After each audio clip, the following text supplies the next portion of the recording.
Birth control पिलहरू भन्ने चाहिँ के छ त भन्दाखेरि अहिले धेरै प्रकारका छन्। कुनै कुनै बर्थ कन्ट्रोल पिलहरूमा चाहिँ हामी भनेको एस्ट्रोजन भन्ने हर्मोन्सहरू पनि हुन सक्छ।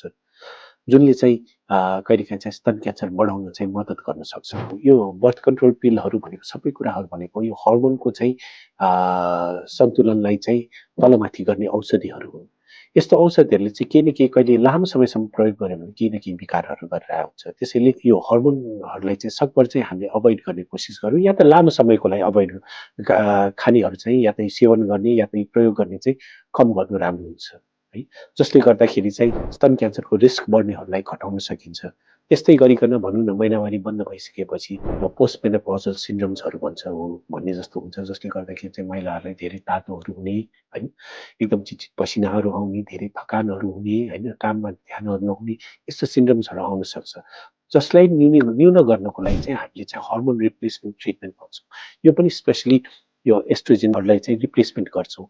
जसले गर्दाखेरि यो सिम्पटम्सहरू कम गर्ने भन्छौँ।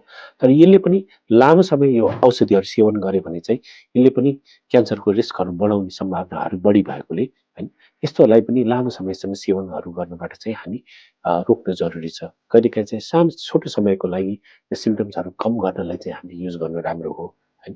तर सकभर चाहिँ सेवन गर्नेहरू कम गरौँ र आजकल अब नयाँ कुराहरू पनि आएको छन् जस्तै कि एस्ट्रोजनको क्रिमहरू छन् हैन जसले गर्दाखेरि पनि यो रिस्कहरू चाहिँ घट्ने सम्भावना हुन्छ।